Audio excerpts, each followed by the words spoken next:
There you go. Welcome back to the Late Late Show. It's Valentine's Day tomorrow. It's also the 10th anniversary of the nation's favourite dating show. It's time to celebrate why we all still love being the fly in the wall and the fly in the soup in the nation's favourite restaurant of romance. Would you please welcome the stars of First Dates? Now, this is Ciara, who was winking at me during the commercial break. So tell us, Ciara, you went on your first ever date. Yeah, it was the first ever date ever, hey. On the show? On the show. 8 years ago? 8 years ago, yeah. OK. It was what mad. made you, want to do it all on TV? Well, it was actually a couple of friends of mine set me up, hey, to do it, and I got the phone call one day, and I says, sure, I'll give it a go. Sure, the only time the cultures get to Dublin, hey, is the 8th of December, so I said, sure, I'll give it a whole whirl and see how we get on, hey. Big day in the big city, sure. Big day in the city. What was the dating scene like in Monaghan back then? In Monaghan, there was none. Yeah, it kind of reminded me myself of that wee Little Britain, you know. It was like, I was only gay in the village, you know, so... I kind of had to go elsewhere to find love, hey, so I found it anyway, which is all right.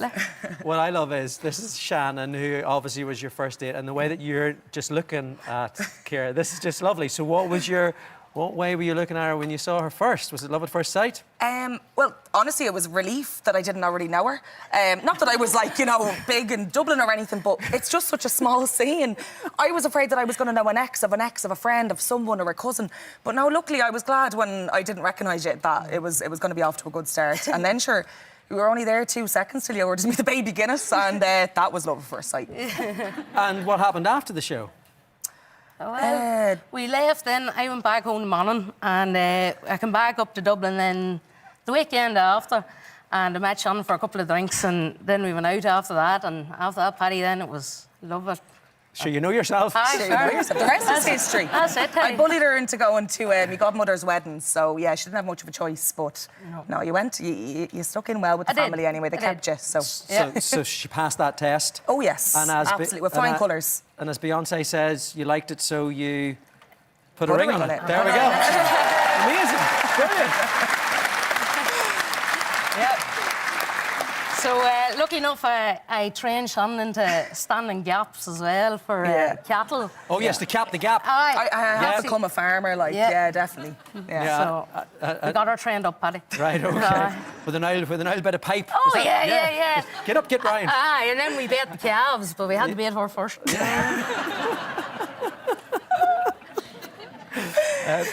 So what was more exciting, capping the gap for the calves or the wedding? Probably asking your parents anyway for their kind of permission to put the ring on it. I think we were at, what's it, your cousin's birthday or something. There was a big family reunion anyway in the big town of Ballybay, and we got back and we kind of obviously the whiskey was flying, and you went to bed actually very early that night, so I stayed up obviously with Harry and Patricia and said, look, now, we were only together maybe about 1.5 years at this stage, but I just knew, Paddy, do you know what I mean? You know when you just know? Yeah. So I just said it to them. I had no plans and anything, but I kind of just said, look, I think your daughter might be the one for me. And look, what I love is that you're actually saying, when you know, you know. We're about to go on to a couple here who kind of didn't know when they knew. So this is Ger and this is Jess. So Ger, tell us how you guys got on that first date. The date went great. We got on fantastic, had a really good time, decided to go on a second date, and then I might have sent a text message that said, I think you're great, but maybe just as friends. Yeah. And, but did you hear that? I can hear the judgment. That's going down very well, Ger. Yeah. It's gone down very well. And by the look worse. on Jess's face, it didn't go down great there either, did it? Look, I won't lie to you. I went onto the show to get more comedy gigs. And Paul O'Connell apparently as well. OK. I like what I like. So this was a slow burn? Well, that's what they called him on the show, slow burner, Ger. So I just didn't pick up on that until much later on. But we did stay friends. We did. We did. We stayed friends for a good year during COVID. But, sorry, you what? Yeah, so we were friends for a year, kept in touch, had long conversations, very 2-3 hour long conversations on the phone. And then COVID happened. And I asked Jess if she wanted to move in as friends. But just as friends? Just as friends. Just as a non-rent paying tenant. Yes.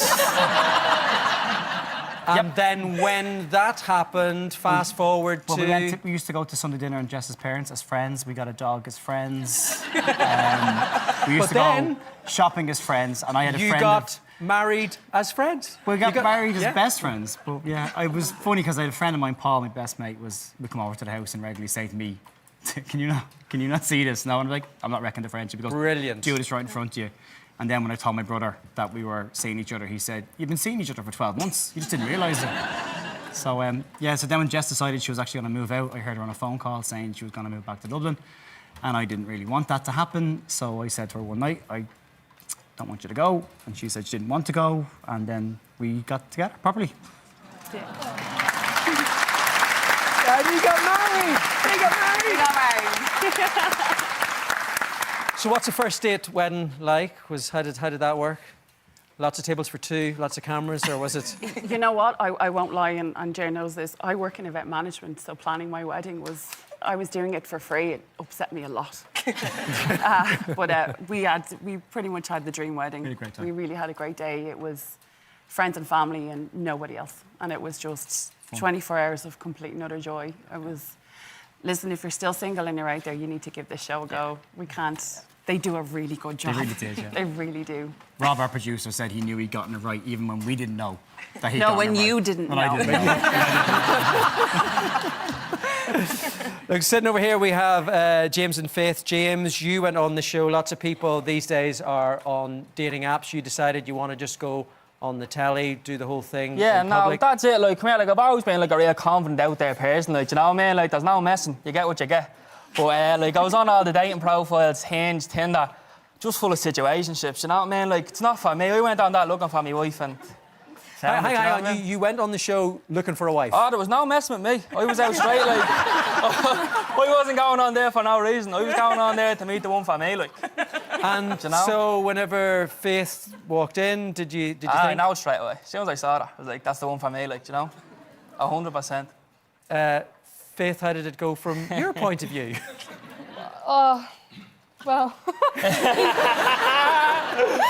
he's a very confident person, as you all can tell. So once I knew that, I knew he was the one for me then as well. So what happened at that moment with the, will you see each other again? Was there... He asked me before we went into the room, because he was like, please don't make a show of me on television. The ego couldn't take that one, I tell you. I love it though, he's all front. He's all front, and then it's like, here, don't make me look like... So we told each other we were going to say yeah before we went in, and then we said yeah. Well, look, he's obviously very confident about what he wants. I know that you were very straightforward about what you wanted going forward. Yeah. You are someone who wanted to start a family Yeah. sooner rather than later. Yeah, so at 18 I was diagnosed with endometriosis. Was told it was a very slim chance I'd ever have kids. Was told at 25 it would most likely be that I had to get my womb taken out.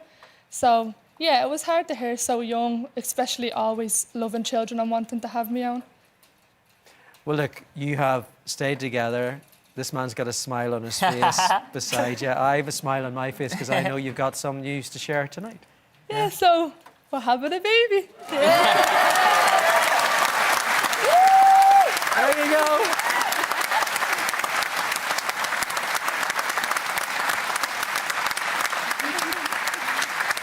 Happy customers. Happy customers.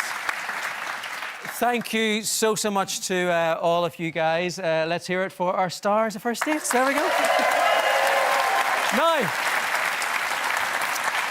we have another first dater with us this evening who's gone viral this week, but she's kind of trying to hide a little bit up in here. Where is Georgina?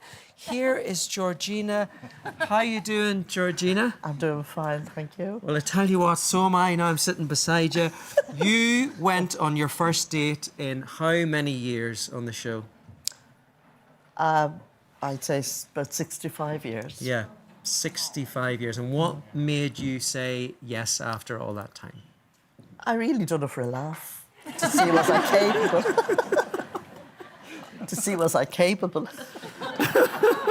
And were you? No. Yeah, I think you were. You were the star of the show, really, weren't you? Oh, was I? Yeah, I think you were. You know, whenever you were much younger, you sadly lost your husband whenever you were 22. Yeah, You had a family at that stage. yeah. What was life like at that time for you? Very, very hard. Very, very hard. I went to court. He was killed with a Dublin Dairy milk lorry.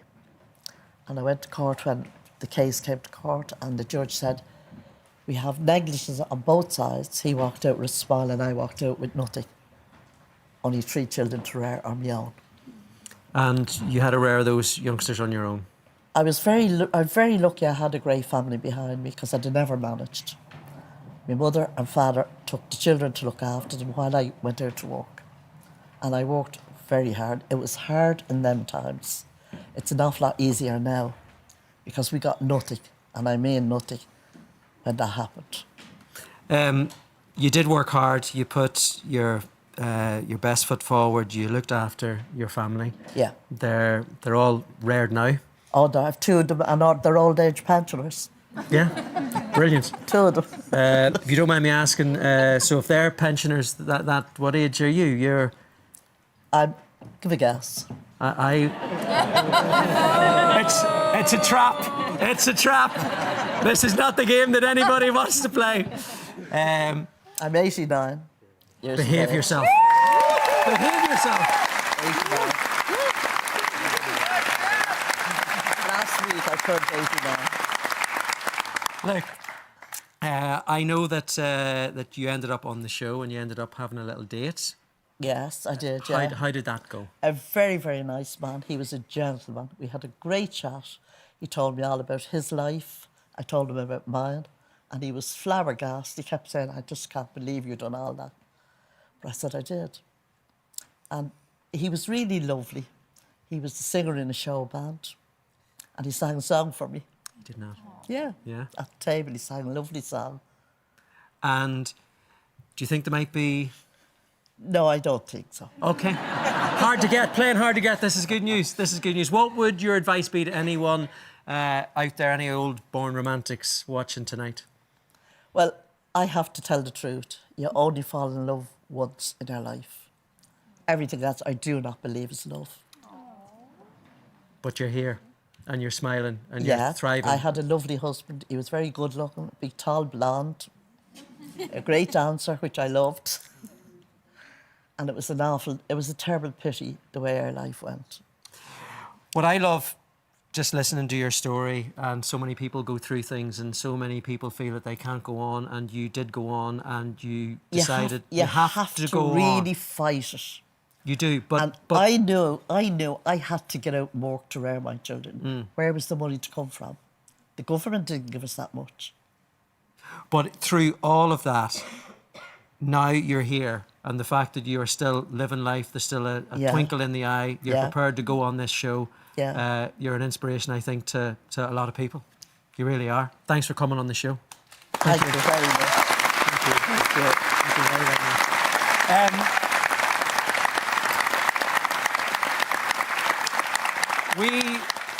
We think you're great. Thanks very We much. really do. And so we've got a wee bit of news for you, Georgina. We've organised a little Valentine's Day trip for you. So you and a friend, and it can be any friend at all. I mean, if you want to give me a shout.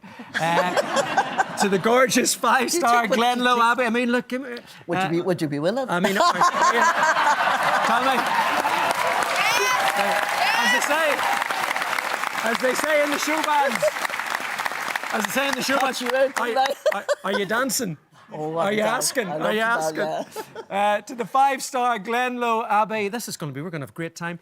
A 2-night bed and breakfast break and dinner for one of those evenings in Palmer's Bar and Kitchen. I say thank you so much for coming on Thank you very tonight. much. Give it up one more time. Georgina, so good. So good. You can watch this season of First Dates RTÉ and RTÉ Play at 9:35 on Thursday night. Okay.